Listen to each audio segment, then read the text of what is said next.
When I woke up this morning, I was feeling pretty dangerous. About the past and about the future.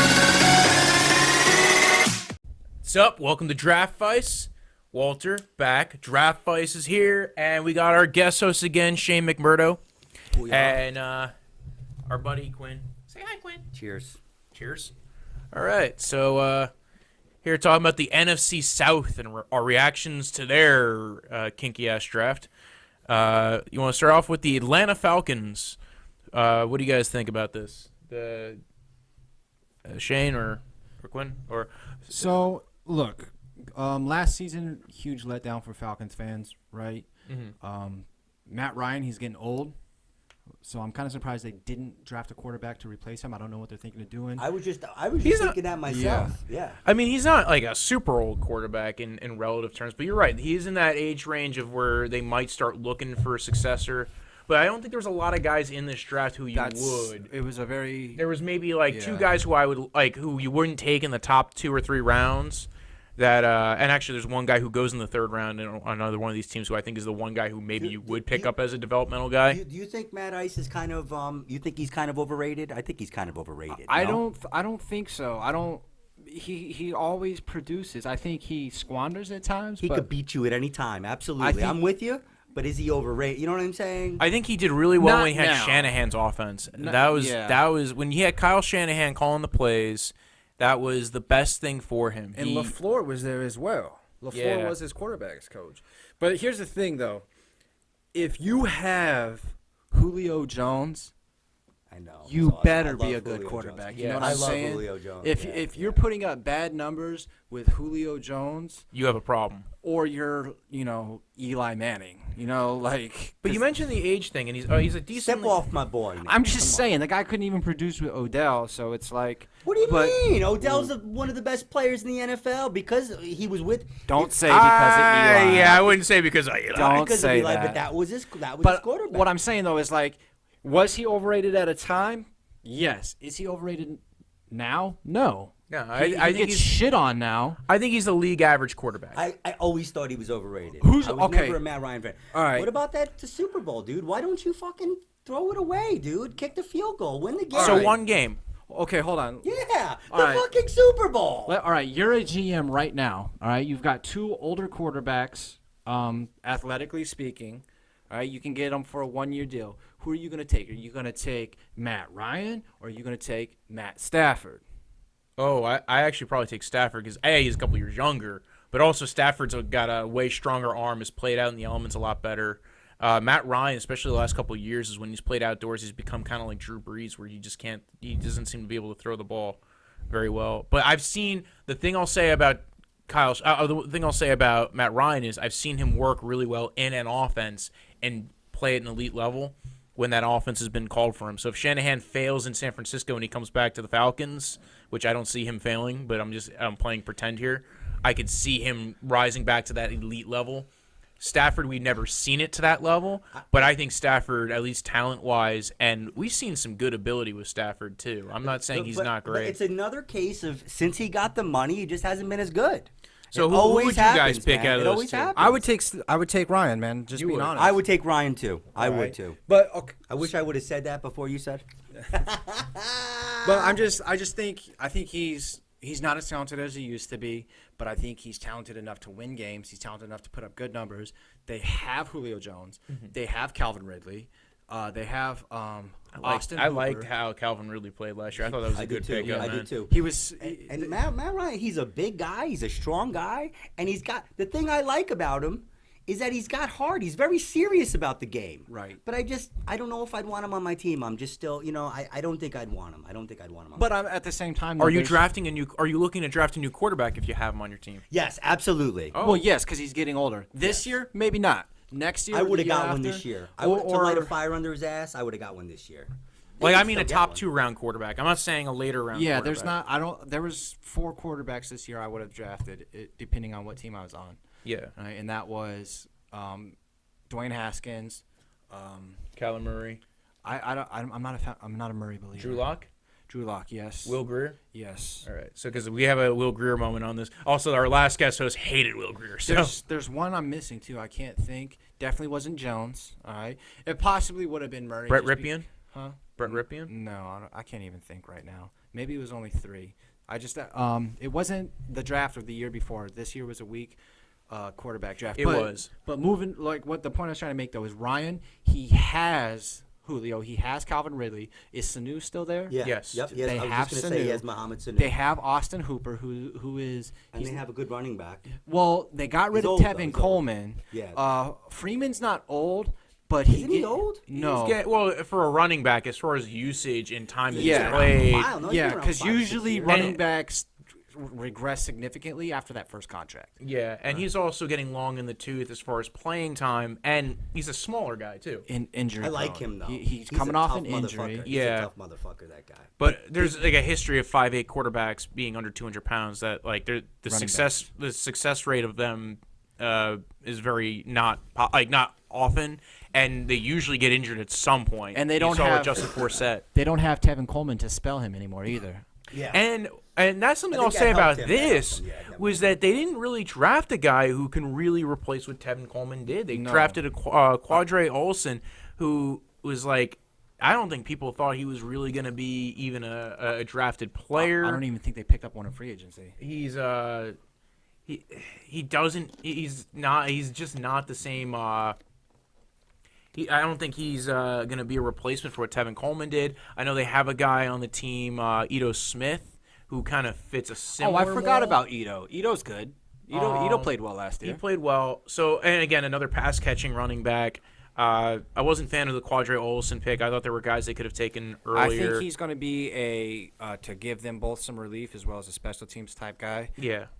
But another thing too that people are forgetting is they got rid of their fucking alcoholic offensive coordinator Sarkisian. who was god awful. Yeah. Now they picked up a guy for offensive coordinator who was, like a lot of people, a bad head coach, but he's a great at offensive coordinator, right? And that's Dirk Cutter from Tampa Bay. Yeah. Terrible coach, but he's a good offensive coordinator. And that's how he got they fired Yes. Lovie Smith, and they went ahead and just promoted from within. Yeah, and he's a good offensive coordinator, and I think with the talent that they have on that side of the ball, they can do well. Like a lot of these guys, they're shitty head coaches, regardless of the circumstance. Yeah. But they're like, you guys got one in Wilkes. He's a good defensive coordinator. Falcons coach Yes. has the best Right. last name though, dude. That guy's got a Oh, Dan Quinn. Fucking son of a bitch. Right? That, last year was the first losing record they had with him.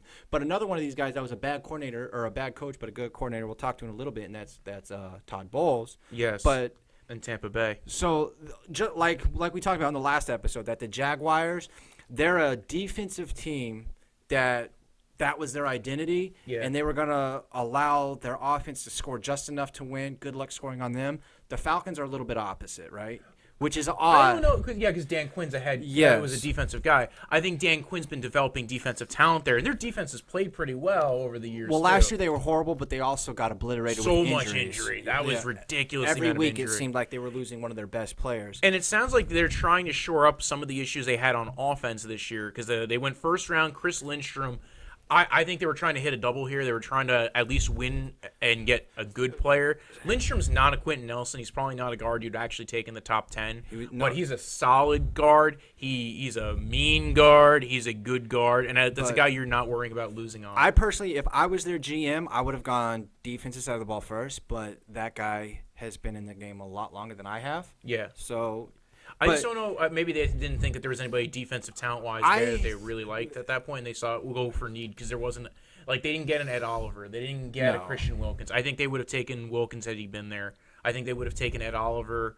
And I don't think they were a huge fans of Dexter Lawrence. But you still had guys like Sweat. You had guys like the dude the Giants Montez took. Sweat had question marks with his injury. Heart condition. Yeah, heart condition. But you also had the dude from Clemson that's a defensive tackle, which they need. Oh, that was Dexter Lawrence. Yeah.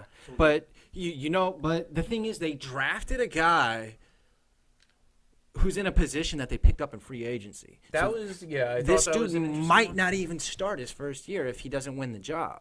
He actually can. It's not common, but I know he has played right tackle, in the past, and he can swing out that way. I don't think that's why they drafted him. I think this idea of why they signed guys in free agency was we are going to go ahead and make sure we're going to get better at that position because it's been a question mark for the last 3 years. And then they went ahead and traded up into the second round and got Kaleb McGary, who's maybe not as I mean, he's decent, he's solid, but he was not a guy who would have taken at that spot. He was projected to go 65th. Well, projections are a lot of things. He also went to one of the worst universities ever. Solid for development, like one of those. At the same time, though, look at who was still on the board at that time. The guy went in the first round. Look at everybody who went after him. Yeah. Like, if you could have drafted an Eric McCoy plays guard. There was a lot of other guys at right tackle who you probably would have wanted to take. Juwan Taylor. And that's actually maybe who a lot of people thought they were going to trade up to get it when they were trading back into the first round, or one of the corners, because, again, that's a team that defensively has played really well, but always trying to develop more and more defensive backs. This is my thing, though. You draft a guy at 14th when he's going to have to compete for a starting job possibly. Why not just take Dexter Lawrence and then draft Cody Ford in the second round? You know what I'm saying? If you're looking to develop a guy, Cody Ford is not far behind Lindstrom, if he even is at all. A lot of people actually ranked him above Lindstrom. But they might have thought, well, again, a lot of times it's about scheme versatility. Right. Alex Mack is coming up probably on his contract, too, who's their starting center. And you got Matthews. And, again, all-pro center, Alex Mack, former Cleveland Brown.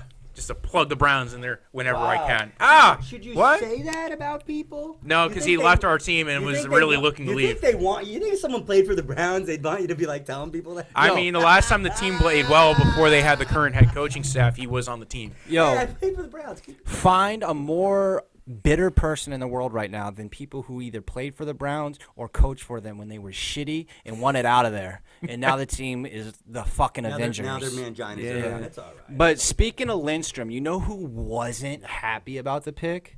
Falcons fans. There's a popular page on Instagram. I'm not going to say their name because this is our show. Fuck them. Something. It's like Pub. They're called Pub Chair, something like that. I'm not really sure. But they posted a video. They're like, yo, this Falcons draft party is lit. And it was Mercedes-Benz Stadium. Just all these Falcons fans. And then they announced the pick.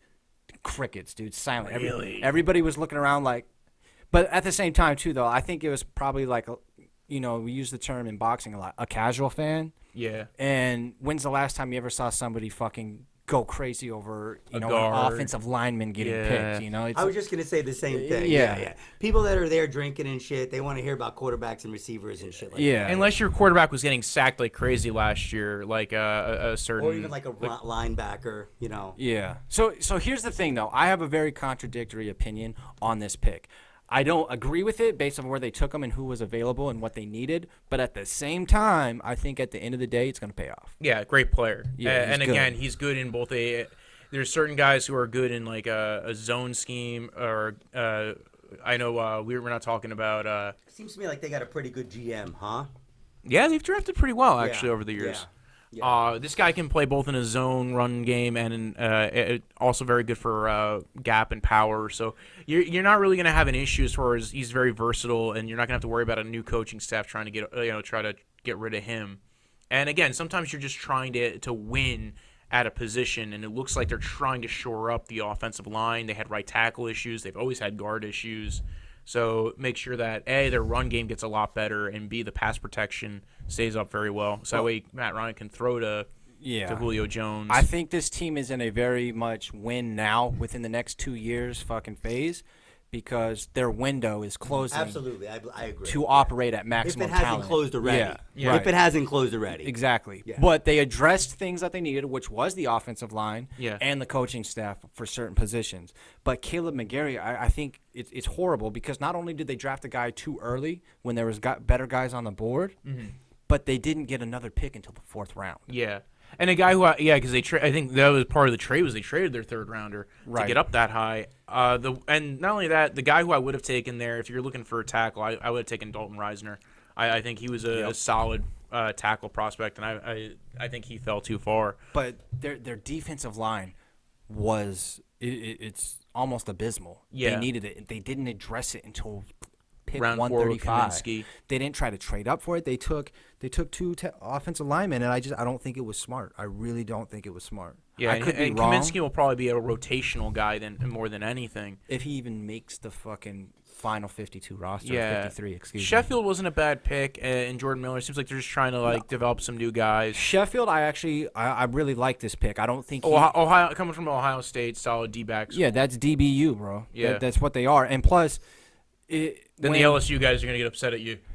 But Yeah. we were talking about this last podcast, how a cornerback can go and develop. right. Yeah. Not only Cornerback's that, one of those positions that can really develop. If you go to the right team, there's Yes, certain teams that can develop cornerbacks really well. And actually, I think the Falcons are actually one of them because again, Dan Quinn, I think brought some of some of the coaching staff with him. Although they fired a lot of guys last year, including their D coordinator. As well as their offensive coordinator. So, but they developed Brian Sarkisian Poole. had to go, though. Sarkisian. Yeah, that guy had to go. I was shocked more about the D coordinator going. Yeah, too, because he really didn't get a fair shake with all the injuries. But, Yeah. At the same time, maybe it was a chemistry thing.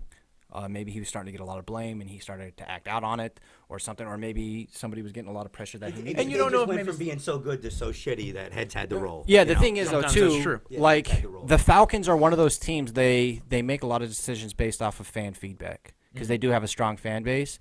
And it, like... And they're Southern, too, so they're not yeah. as smart as us. And a lot of these guys, they go based off of what happens on the field. A lot of people don't take into account how bad were these injuries, how bad did that affect it. They don't even look at that. They look at what happens on the field, and if they're saying fire this guy, and the front office says no, we took a lot of injuries, he's actually a good coach, and they keep him. The next time a bad defensive performance happens, they're going to be gunning for his head. Yeah. And the front office and the head coach doesn't want it to fall on him, so they have to fire the fucking That's guy. yeah. Everyone's always trying to save their ass. That's one of the problems with a lot of things we have going on around here. Yes. You know? Yeah, and I also know I'm in Dan the- Quinn's going job. to take it over, I've too, been as in the far as military for 8 years. Believe me, I know. Yeah. Do your fucking job.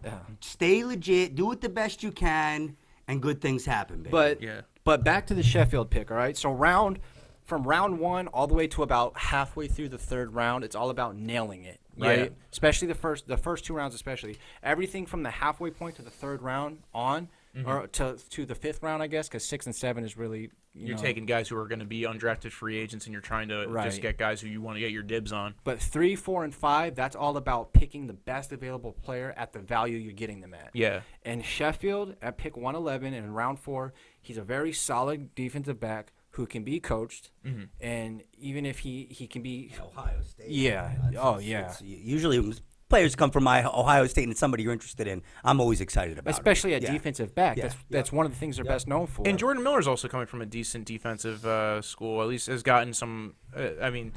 They've developed a couple of guys who've come out. Right, but the thing is too with Jordan Miller, the way I look at it, do you guys remember defensive back for Seattle? He played there with Sherman and the Legion of Boom, and then he got a big contract. Byron Maxwell? Yeah, Byron Yeah. Maxwell. I remember him. He looked good because he wasn't getting the number 1 options because you had Sherman, you had Earl Thomas, and you had Cam Chancellor. Yeah. This guy was in a school that had a very good secondary. 2 guys Yes. that went in within the first 2 rounds, and maybe his performance on the field looked a little bit better because they were looking good. You know, Yeah. he was a product of that. People probably used to have nightmares about Cam Chancellor, man. Bro, yo, What's wrong, baby? Why can't you sleep? That fucking guy, man. that guy single-handedly ruined Vernon Davis's career like 3 times. No. I like Vernon Davis. All right, so it seems like the Falcons had a pretty uninteresting draft class, but it seems like they got defensive backs that were pretty solid that they're going to hopefully develop.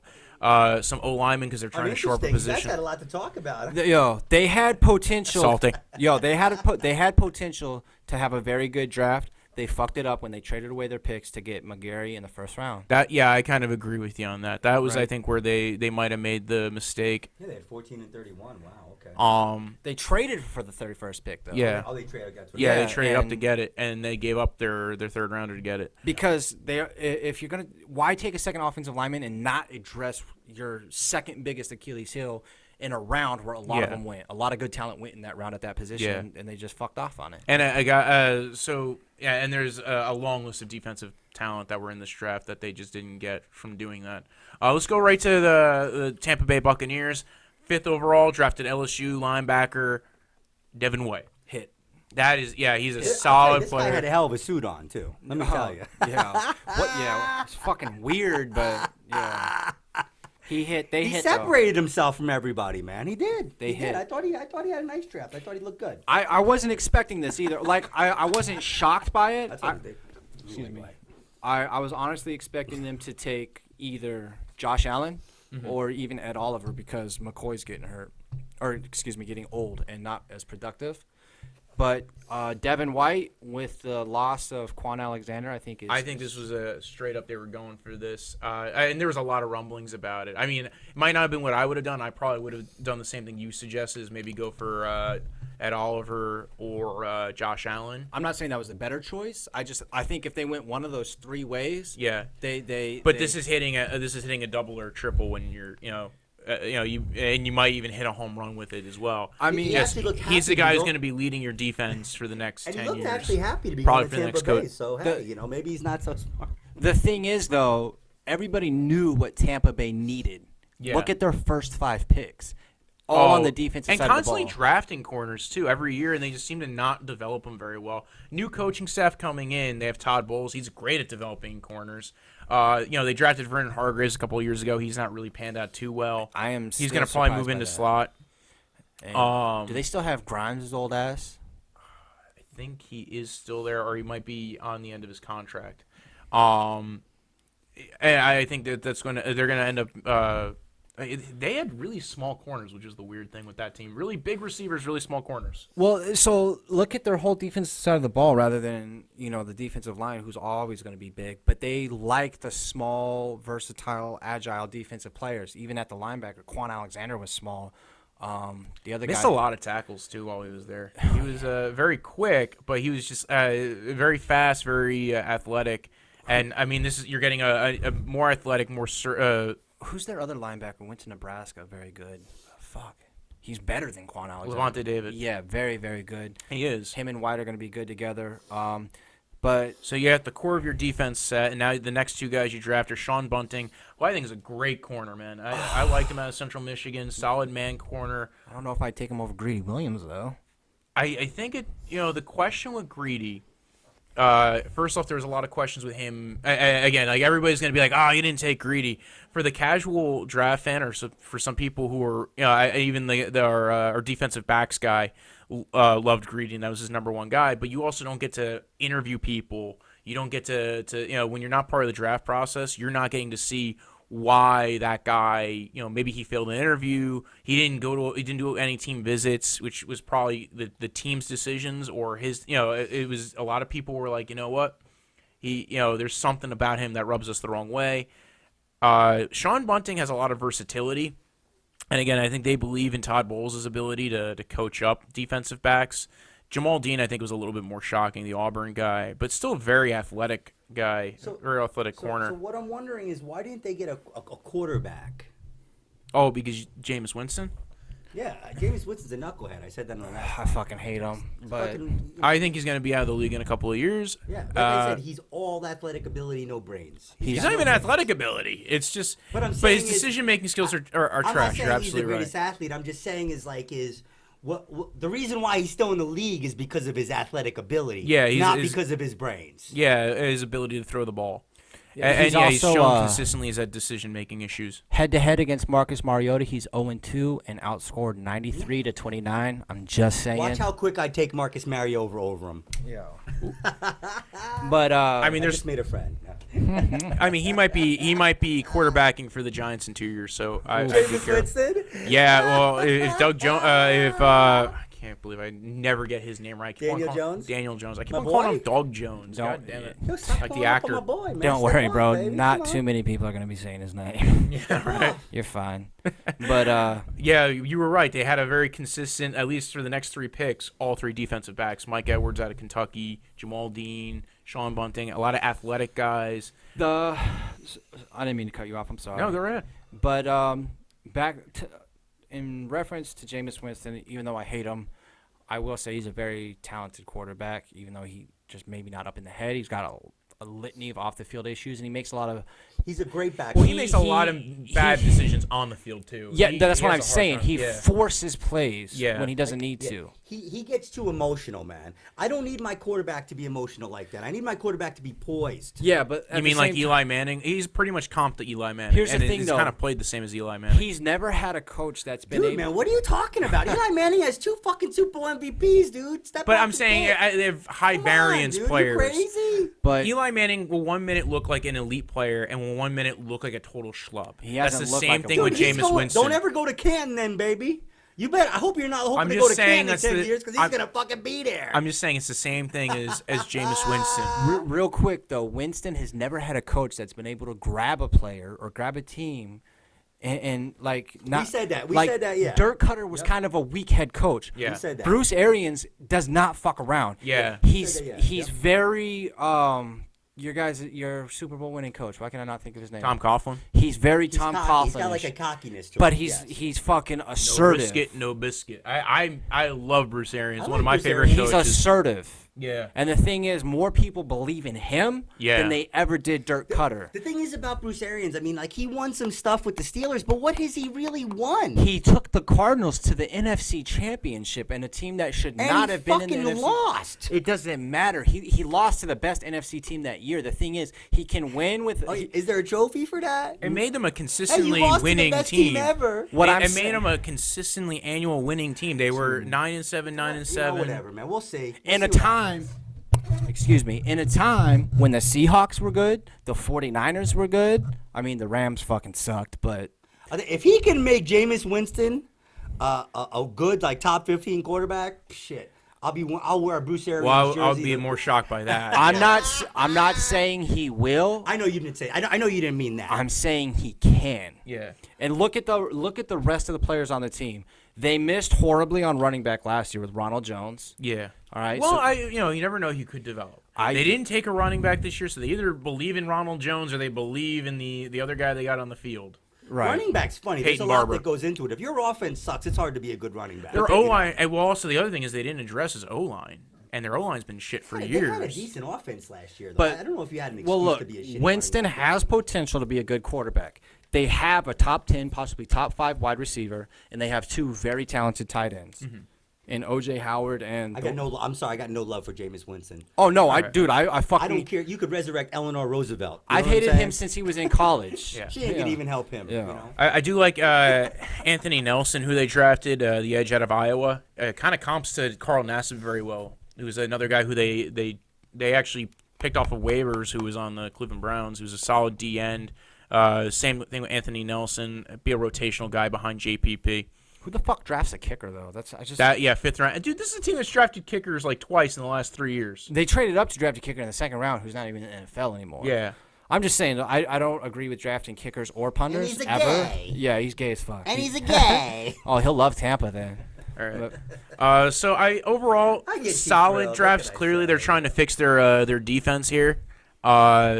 No, they addressed a bad side of the ball both in the draft and on coaching. They have a very, very good defensive coordinator who I think can either scheme them correctly or develop them correctly, possibly both.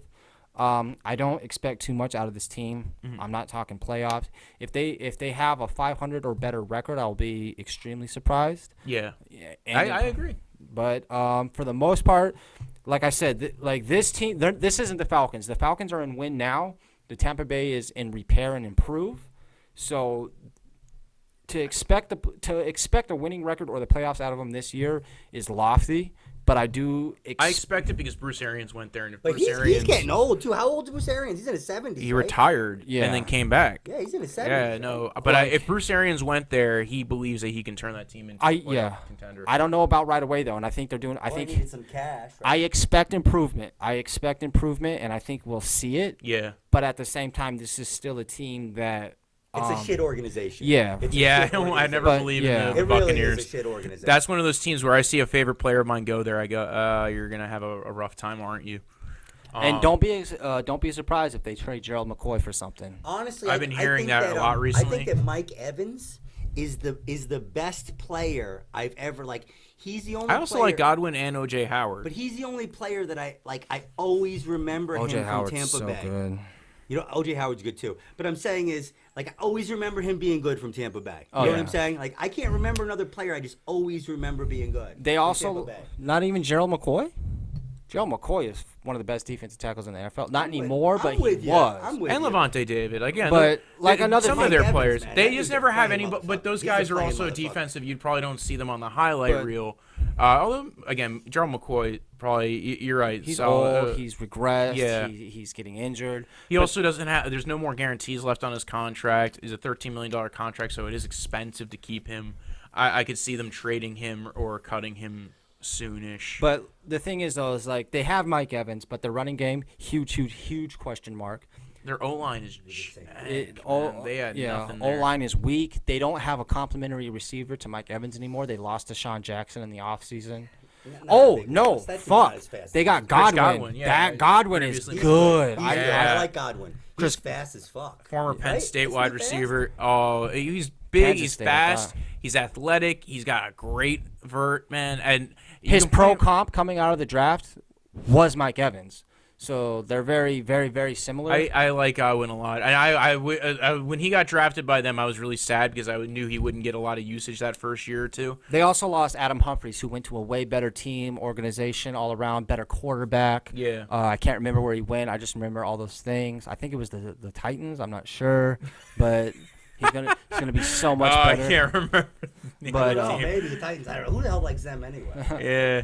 Only faggots. Only the guy not anybody who wears shirts that say Titans ever. Are we gonna move on to the Saints Yeah, so now? we'll talk about the Saints. They had a small draft. They traded up to get Eric McCoy in the second round. That was a solid hit with Unger retiring. I know they signed Eastman out of Minnesota, who is a free agent, but they also seem to be trying to shore up that O-line. I think their O-line is one of their strengths, and I think they tried to build it back, keep it a strength by drafting McCoy and signing a free agent. And then they go ahead and drafted Chauncey Gardner-Johnson, who's a guy who I thought would be a top, for at least a second-round pick, top 50 guy. I know he fell for He's got his performance interviews. issues because he regressed there. He's got apparently coachability issues because he's got attitude problems with coaching staff members, I guess. He had a lot of issues with the interviews, I heard. Who's this? Chauncey Gardner-Johnson. Very versatile guy, though, man. Can play single high safety, can play nickel linebacker, can play slot corner. I liked him a lot, man. I think he, going into the draft, So that's I probably why thought he fell to round 4 because I liked him. because of the because you liked him more. Yeah. No, because of the issues, because of the personality issues. interviews. much so. That's what everybody was saying. Then they went again at safety to get Saquon Hampton out of Rutgers. That's a special teams guy, bro. He's not. Yeah. I don't. Well, they basically had 2 picks in this draft to get any kind of player, any kind of real starters out of it, and they got it. Because this is a team that's in win now. Yeah, that's Yeah, what I was just about to say. Yeah. The same exact The thing. pressure is all on them. Yeah. The Teams- pressure is all on them. Man. Teams that are in win now mode, they don't go to the draft. They go to free agency and what they've got. They're Yeah. much just like when the Broncos won the Super Bowl. They didn't draft most of that talent. They picked it up. This is a team that feels like they have the talent to win. This is a team that feels like they should have been in the Super Bowl last year. And they Right. probably should have been the last 2 years, and they kind of fell on their face, But that especially whole with the thing- Marcus May missing the tackle. Dude, that's a slippery slope. I'm telling you right now, Sean Payton, dude. You're gonna keep talking about that play? That's a slippery slope, baby. No, like That's a slippery slope. Okay. look at the Falcons when they thought they should have won the Super Bowl against the Patriots. They couldn't let it go, and it fucked them. Right? Just like it's They should have won that Super right? Bowl. Fucking Walter doesn't know shit, but you can agree with it. It's what's fucking the Rockets in the playoffs right now because they thought they I'm like, what? I know about the They- Super Bowl. Oh, they thought they should have basketball. beat the Warriors last year, Yeah. and they're fucked right now. It's just Chris Paul's regressing. I think Chris Paul's. I think his skills are Well, he's fucking old, dude. He's been in the league for all like what 14 I love him years. too. I love CP3. Oh, I love but- him, but Anyway, back to football. Right? Fuck your podcast, Walt. If you look at this team though, they think they have the talent to win the Super Bowl. They think they should have won it. The only thing they were worried about, like, oh, our center retired. Let's draft the best one that's in the draft. Yep. And then everything else, like, fuck it. Like, maybe They got they'll be- lucky that Chauncey Gardner-Johnson dropped, and they went up to get him. They traded their first-round pick last year to get Marcus Davenport, who really hasn't panned out that well, and then they signed somebody in free agency to be a D lineman as well. Yeah, that's another thing that fucked them in this draft, just because of that trade for Davenport last year. But like, think about it though. This is my point about them though. They're their tight end. Who the fuck was it last year? The old ass dude. Ben Watson. Yeah. They wanted to replace him. They didn't draft Noah Fant. They didn't draft the other guy from Iowa. They didn't, They could have got Noah Fant, huh? No, I'm They just also saying. might think they have somebody on the roster. Yeah, who- they picked up Jared Cook. Yeah. That's what they did. Okay, yeah. They picked up Jared Cook coming off of his best season. They're looking to win now. They don't care about the draft. Well, dude, Absolutely. I mean, they have Alvin Kamara is awesome. The way he runs when I see, we were talking about this on the last podcast. The way that guy runs when I see him run, he almost looks like he's not even trying. You know what I'm saying? Right. But he Contact is. balance. And people are missing him, and it's fucking awesome, man. I love that guy. They lost Ingram though. I know, no, they lost. Who was Ingram. very That's com- going to put more pressure on Kamara. But this is the thing though. This draft, I don't think it's going to affect them this much this year. But in 3-4 years' time, it's going to come back and bite them in the ass. I think Mark Ingram is easily replaceable. It's easier to replace Mark Ingram than it is Alvin Kamara. Within 3 to 5 years, Breeze isn't going to be there. All right. Their wide receivers, who knows what that's going to be. Kamara, like we were talking about earlier, running backs, they age quick. He's not going to be the guy he is now. And the way his game is so athletic, he's not, yeah. I mean, they'll still probably have Michael Thomas, who will probably be there for, until whenever the next quarterback comes in. Hopefully he gets along with Teddy Bridgewater. I doubt that's going to be who's actually replacing Breeze when he's done. Right. I thought Teddy Bridgewater was your guy. I like him. He had two I good thought seasons, didn't he? I'm just saying I thought he was probably a cheaper, better pickup for Jacksonville than, like, if you weren't sure about Nick Foles. No way, man. He hasn't proven enough, dude. This team had a bad draft, but I don't think proven this is a enough to team be that anybody. they significantly neglected this draft Yeah. because they're just thinking about winning now. If they can't let go of the NFC Championship from last year, Yeah. it's going to come back and bite them in the ass. Yeah, so I was a big fan of at least what the two picks that they got in the top, and I wasn't a huge fan of the Davenport trade at all. As far as what they got so far, though, good. Carolina Panthers, though, man, this is a team that's looking, I think, both to build now and for the future, because I like their top 4 picks right off the bat. Edge rusher at Brian Burns, solid guy. Very versatile, very athletic, man. I mean, I know he's not like Josh Allen, where Josh Allen was solidly dropping into coverage, right? Josh Allen was, but this guy actually probably had better pass rush moves than Josh Allen. Right. He was probably a better pass rusher than Josh Allen. Now, might get a little bit washed up in the run game. I've seen him get beat by a couple of offensive tackles in the run game. But dude, if you're looking for a guy who's going to rush off the edge, I thought this guy was probably one of the top 10. Should have been a top 10 pick, considering how fast and how athletic and all the different pass rush moves he really can rip out on you. Oh, I think he's a top 10 pick for sure, talent-wise, but giving team needs of team building and what you're looking to get. So I understand why maybe a team like the Oakland Raiders didn't go ahead and draft him, because they were looking for a 4-3 end who fit their scheme. And they very much still buy into that whole 4-3 end mold and they probably would have taken him had he fallen a couple of picks later to 24. So I said this to my one best friend is a Vikings fan. My other best friend, he's a Panthers fan. Yeah. Right. And I said, hot take, Brian Burns is a way better pick than Farrell that the Raiders took. Mm-hmm. And he's like, I don't think that's a hot take, because Farrell was a reach at that draft spot. He was a reach.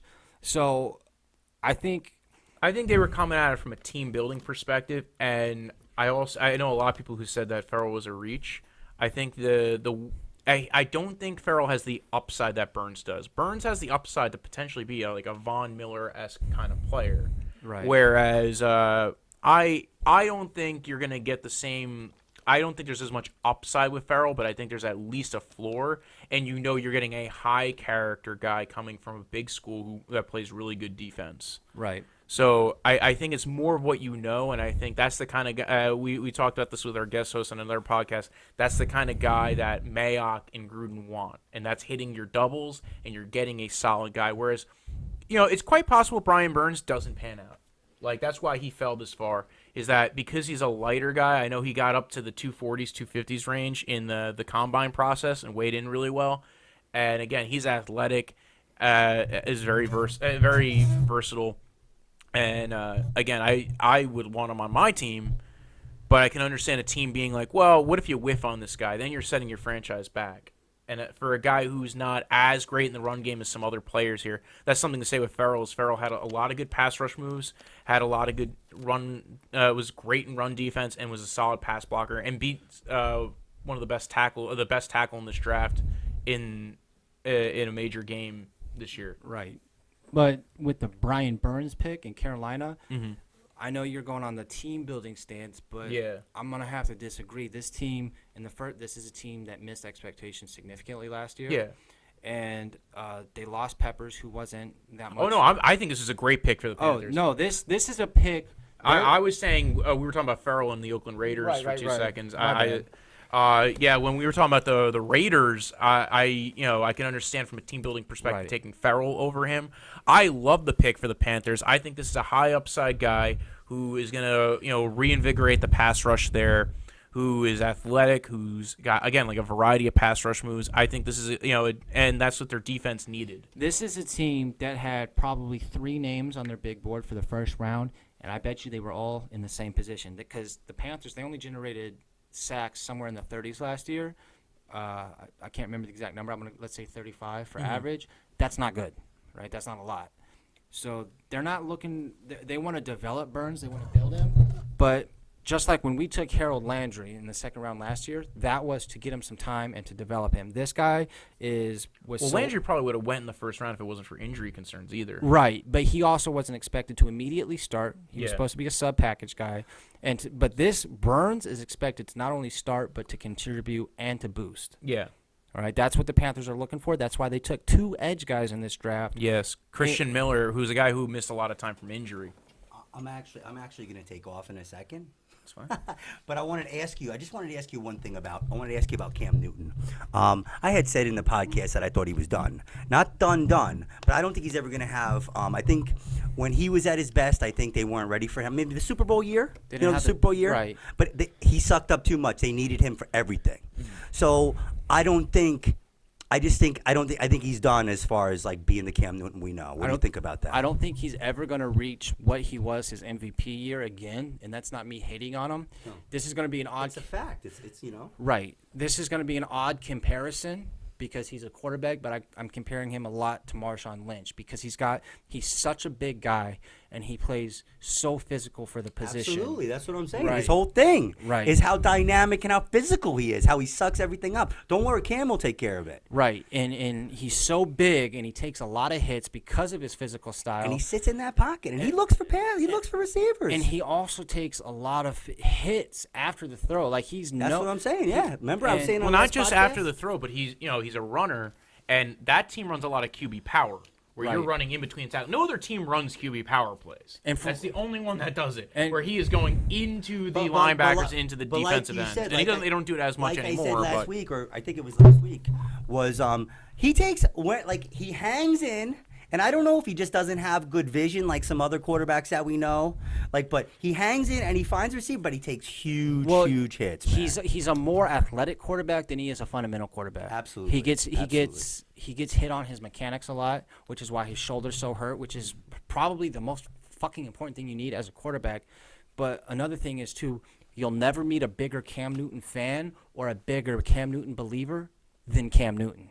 That's why I don't listen to what he says and shit like that. I'm not even talking about what he says. I'm talking about what I'm assuming he thinks. The guy thinks he can do everything. Yes. And that's not a hit on him. The dude can do a lot. Yeah. And he's part of that. And that part of that was them getting to the Super Bowl. Well, exactly. And you never know how hurt he is, how healthy he is, because he doesn't tell them. Well, you know I think you can tell how hurt or how injured he or healthy by he is. By how he plays, but not people will tell you, though. No, he won't tell you, but you'll see it in his gameplay. But you'll see it a lot in his gameplay. But we're talking about a Heisman Trophy winner, a college national champion, a Pro Bowler, an All-Pro, and an MVP. The guy's a good fucking... The guy's awesome. He's a freak athlete. He's awesome. But he developed, too. The last 2 years, he's developed more as a short accuracy passer. In North Turner's... especially last year with North Turner as his OC, a guy who really wasn't a big a short area passer kind of OC. That was a guy who was a big deep ball, go down the field, And now you're getting a guy, and both of them seem to be adapting to try. And I know this was tried so many times to get Cam Newton to go to the short area game, and he's developed a little bit at a time and gotten better with it. And especially with them getting Christian McCaffrey. I was telling Wojo, I just started playing Madden again last year. Right. And they don't even have that good of a team on the game. And it's awesome playing them because Right. I like to be him. But and then You know? if Not that I want to be black. I just like to be Cam Newton. if I'm if he- Sicilian, by the way, so. If he can be at 75 to 80% of what he was in 2015, this is going to be he's going to perform because it's very reasonable to say that offensively they have more talent around him. They have a more reliable run game with Christian McCaffrey. Cameron Artis-Payne isn't a terrible third down back. Greg Olson's hurt a lot, but Ian Edwards is I love Greg Olson. But man. they also I have love him. Ian Edwards, who's an extremely athletic tight end. Yeah. Yeah, Thomas. Right. Yeah, he's a solid tight Thomas, end. yeah. Who And the fuck is Ian Edwards? Is a goddamn comic. What the fuck am I Listen, talking I about? got to get going, man. Yo, take care. I'm sorry, guys. I love you. Bye-bye. Light Bear's leaving. Hey, you're gonna be at like the Levity, Pearl River. I'll see you around, man. Okay, bro. I'll see you soon. All right, be good, guys. Yeah. So, no, Ian Thomas, I liked. He developed quite a bit last year. He was a rookie last year, so you don't usually expect him to develop too quickly. Especially at tight end. Yeah, tight end's one of those.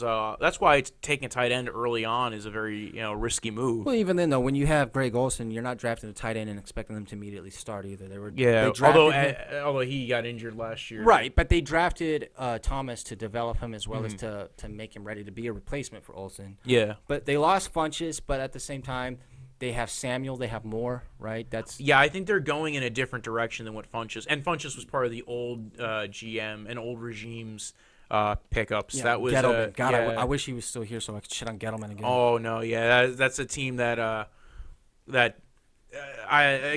Funchess. I mean, listen, we said it earlier. We said it in the other podcast about Funchess. Is that I think there's a role for him. He can play the position, and you have a scheme that works for him. This does not seem where they want to go. Hurney seems to have an idea of where he wants to do with these guys. He got DJ Moore last year. I think that's a guy who's a solid route runner who's developing more and more as a receiver, and you saw it last year. Again, Curtis Samuel, very very Moore, fast. did the same thing. But the thing too, though, with Funchess, man, he was too slow, he was too small to be a tight end, and he was too slow to be an elite wide receiver. Yeah. So I think they're moving on from that. They're looking more for speed, right? Because they have an athletic quarterback, and they're looking for guys who can get the ball and go. That's why Get open. right. They moved on from that. We have Kelvin Benjamin and Devin Funchess in this all big team, which Right. Don't overthrow the because the problem with Cam Newton was he would overthrow the receiver sometimes. Because he throws so fucking hard. Yeah, so they would decide if they got a guy who was so big you couldn't overthrow him. That kind of almost worked a little bit, but I don't think. I think they got tired of Benjamin. I think they got tired of Funchess, and I think they're going in a different direction. And I think it's a solid direction that they're going in. And they got Cam Newton some pass protection here with Greg Little. I know they had Taylor Moton, who they had drafted a couple years ago to be a right tackle. They have Darrell Williams, another guy who's kind of more of a right tackle. So I think they're trying to go ahead and get somebody to be the left tackle, maybe move Darrell Williams inside for a bit, or see if they can find some good edge protection, because Darrell Williams is only on a 1-year contract anyway. Greg Little is another offensive tackle I would have taken over McGary that the Falcons traded up to get. I wasn't a huge fan of Greg Little. He's a solid pass protector, not as good in the run game, and he played mostly on the left side, which a lot of guys can switch over. But you're expecting a little bit of an adaptation change. It usually takes about 3 or 4 months for guys being switched over, especially when they weren't even amazing at the position previously. But he didn't test athletically, so I know he came in being thought of as this athletic freak. But he was a solid pass blocker at Ole Miss. But one big thing, I didn't mean to cut you off, I'm sorry. it's all right. One big thing that I take into consideration when it comes to college players, especially if you want to make the Little to McGary comparison, if you take these two week in and week out damn near, Greg Little was going up against some of the best defensive line talent and That I agree linebacker with. talent, Yeah. right? Alabama, Mississippi State, all these schools like that, they have way better defensive talent than Oregon, Oregon State, Washington State. It's the Pac-12 is not a defensive school outside of Stanford usually. So the SEC, on the other hand, is. So I think he is more prepared to face NFL talent than McGary is. and he might have a little bit of a chip on his shoulder. I agree with you. I think Kaleb McGary was drafted a bit too soon. I think it depends on what you're looking for, and I think Little went in the right spot. I think Kaleb McGary. You're right. I think I probably would take Greg Little, but again, it kind of sometimes comes down to scheme and what you're trying to do team building wise. Right, but like you said earlier, Cam improved significantly in the short yardage game, which is going to be good for him because his shoulder, they don't want him throwing too hard, too fast, too long. Yeah. And when you have guys like Samuel, guys like DJ Moore, those are the guys that can get the ball and run get after catch. Same thing with Christian McCaffrey. That's what he's good at.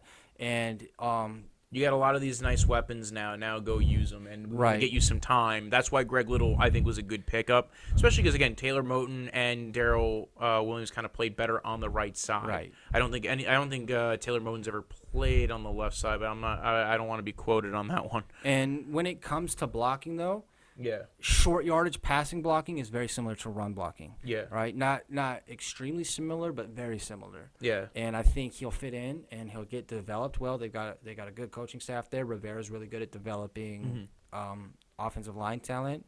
I think it was a good pick. Their next pick, though, Will Grier, it kind of made me raise an eyebrow. Yeah, are they worried about Cam Newton? Is the injury that bad? I mean, they definitely needed another quarterback in there, and they were doing a lot of work on Will Grier. I think this is a question mark. I think this is something that makes him go, hey, either Cam Newton, Cam Newton was has been injury prone over his career, but also ended the year on IR. So now they might be looking at it going, well, what happens if maybe this is a full year recovery? Maybe they have to shut down Cam Newton. Right.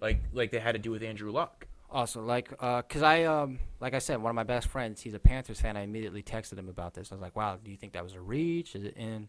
And he said no, like he's got talent. He can be developed. And he's like, plus, Cam's not going to be there forever. Yeah. So, like. And I don't know if I agree with the concept that if Cam's legs go, he's totally gone. But I do think that once Cam's legs go, you're losing a big chunk of what he does for you. Right. And he's maybe not a $100 million quarterback anymore. No, because the thing is though is if his athleticism declines, yes, then you have to rely on fundamentals. Is his fundamentals and his mechanics or his quarterback IQ high enough to compensate for the fact that his athleticism isn't what it used to be? I'm not going to say no. Yeah. But I don't know. This seems like a good idea. I thought this was a great pickup. I think Will Grier is a good pickup because you might not know what's going on in the future. And honestly, I think he was he had good short area accuracy, and he was good at throwing the deep ball. And he was willing to make those tough throws. He was willing to go downfield. He's not really athletic. He's a little slight, so you're still worrying about injury concerns. But this is not a guy who they're drafting clearly to be their starter necessarily right now. And, when you get in the NFL, especially when you're at that point in your career, you kind of can bulk up still a little bit and build up some more muscle mass to build up against getting hit too much. Value-wise, I think it's a way better pick than what the Giants did because these guys – I thought he was better than Daniel Jones. Exactly. At least I saw more that made me feel like there was upside with him compared to Daniel Jones. Daniel Jones just didn't seem to have the upside that any of the other quarterbacks did have. Right. Whether it was Dwayne Haskins or even Kyler Murray, even if you're not a Kyler Murray believer. I just think that I honestly, my comp for Daniel Jones and a lot of people's comp has been Ryan Tannehill, and I think that's his ceiling. Is Ryan Tannehill. So if you're not looking to get and if you wanted Ryan Tannehill, you probably could have had him for a 4th-round pick. Right. So, but another thing too is like you said, they didn't draft him to be an immediate starter. They're probably expecting him to take the job within at least a few seasons, possibly. Who, Daniel Jones or Will Grier? Will Grier. But yeah. But the difference between also 1st-round pick and a 3rd-round pick is you can survive missing on a 3rd-rounder. Pretty hard. It hurts a lot missing, especially on a top 10 pick. Top 5 pick. Yeah. Almost. But a lot of the core of that offense, though, they're about to be in their 2nd or 3rd year. Yeah. So it's young, it's talented, and it should be improving. Christian McCaffrey is fucking enormous now. Have you seen the pictures of him? My friend actually tweeted out, he's like, he looks like he ate Jonathan Stewart after he retired, and then Jonathan Stewart retweeted it. Oh, really? Yeah. Wow. Yeah. Yeah, so I thought that was a smart move. I like Christian Miller as a pickup. This is a guy who, had he been healthy at all during his career, probably would have been a top 2-round prospect. Right. It doesn't have it doesn't have the variety of pass rush moves as some other guys, but it's athletic. It can bend, get around the edge, bend the corner very well. And again, he was playing on a good team too, but that's a team that drafts a lot of talent. Right, That's not a guy who, he was in the dress. This was a guy who, when he played well. It's just the major reason why he fell around 4 was because of the injury concerns and that risk of drafting a guy and missing on him when you're drafting him any higher than the top 100. But he could prove to be a steal, though. Oh, he absolutely Right. can be. Kind of reminds me of Carl Lawson, who came out a couple of years ago and played for the Bengals. Right. Was a steal, played really well. Injury issues. I'm not going to label him like a future Pro Bowler or All Pro or anything like that, but No. this guy could be very productive in situational positioning, you know? Especially for a team that did need a lot more edge presence, and they went and got 2 guys that were really good and both guys who were very athletic. A very big deviation from the old Gettleman years of I'm gonna get D tackles. I'm gonna get or they're signing old edges. Now they're getting guys who Burns athletic, bends the edge really well, has a variety of pass rush moves, has a counter. Christian Miller maybe isn't there as where Burns is, but a very athletic guy and still can bend the edge. And Right. if he develops more with pass rush, and again, you have a guy who's going to Ron Rivera's defense, and that's a defense that when you look at all the issues that they've had, right, like they never really had a solid pass rusher, but they've been a solid defense a lot of years. But like both these guys, Burns and Miller, they're talented, they're athletic, but same thing with Greg Little, they prove to perform and compete in the highest level of Yes. college football. And not only that, but to win starting positions in a highly talent-filled roster. Yeah. Right? And, Nick Saban isn't a guy to just throw anybody out there. He's very regimented. He's very picky and choosy because he's all about winning. Yes. Like there's a reason he benched his starting quarterback in the national championship for a freshman. He wants whoever is going to give him the best chance of winning. And if you can prove to be that talented, you more often than not are going to prove to be that talented at the NFL level. Like I said, he's not possibly going to be a week in, week out starter, Yes. but he's going to be productive situationally, which is usually why you draft a defensive end in the 4th round. Yeah. Right? And not for nothing, again, you need more than one edge, and they got 2 of them here. And they, I'm not saying they needed it. So you usually need more than one. They got more than one.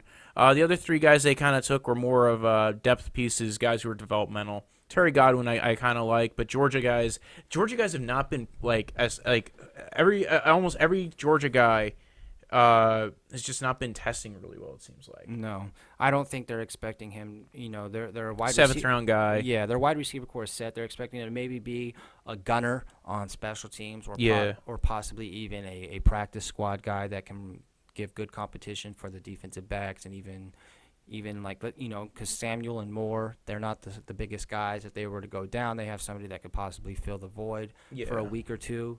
And again, when you're in this range of the draft, you're really just kind of taking flyers on guys who might be UDFAs that you really, really want.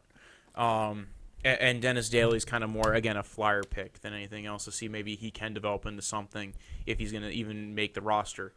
I honestly think the Carolina Panthers had my favorite draft out of the NFC South. Yeah, same here, but at the same time, this was a division that didn't have the best draft class for the teams.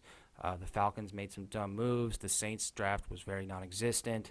And then when they did pick in the top, 120, they still, it looks like they made actually good picks. The Saints are equipped to be in win now mode. The Falcons are in win now mode, but I don't think they're as well equipped. Tampa Bay is in a very much improved position. Same thing with the Panthers. The Panthers, they want to be in win now mode, but they just don't have the talent on the roster to be in that. Yeah. But they're trying to improve as much as possible. That way they can be in win now mode maybe in a year or 2. So there's a lot of iffy picks here. Yes. Right? So you'll see where it'll go. I would expect maybe a 7-9, 8-8 season for this team. The draft could contribute to that, but I think in 2 years, 3 years time, it's going to be a very much improved team, and Will Grier might be the starting quarterback at that time. We'll see. It's quite possible. I think the Panthers. Honestly, I could see the Panthers making the playoffs. It all comes down to Newton, though. everything with the Panthers comes down to Cam Newton. Right, and if they do make it, it's either going to be because the Saints just missed what they're supposed to be exponentially, or they're going to be a wild card. But you got to think about other teams in that conference too. The NFC East may have one or two teams that make the playoffs. Depends on what Dallas does and Philadelphia does. Yeah. The NFC West, I only see one team out of that conference making the playoffs. I mean, dude, I don't know. I never count the Seahawks out anymore. They lost a lot of talent, though. They really did. I know, but I you know what? With them, they just always seem to go ahead and do something that kind of shocks you, and they take jag guys that you don't know of and they turn them into real players, and that's a team I don't ever count out. Arizona Cardinals. Honestly, I wouldn't be shocked if the Arizona Cardinals actually played really well this year. Played really well is one thing compared to making the playoffs. I don't know if they'll make the playoffs. I don't think they have the talent there, especially at the offensive line with a rookie quarterback. That's their one major question mark right now is the offensive line. Right. But the NFC... They did make some trades in effort to go ahead and get there, though.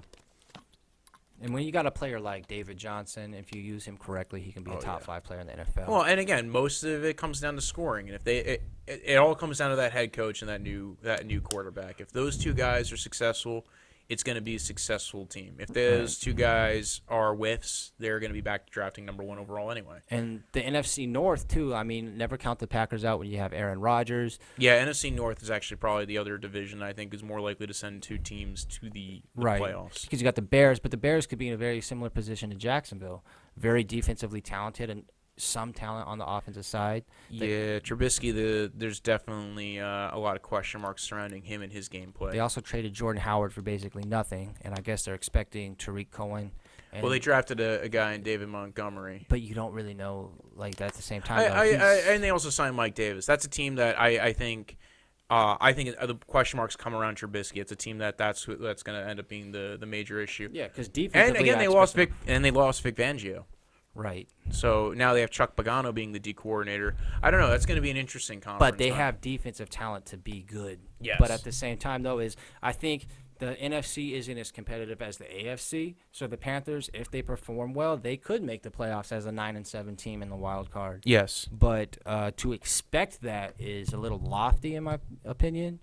But I think it all comes down to I don't think it's out of the realm of possibility either, though. Yeah, I think they're one of the many teams that are in the race for that. But, dude, thanks for coming on. I really appreciate it. Anytime, we got to have you back on again very soon.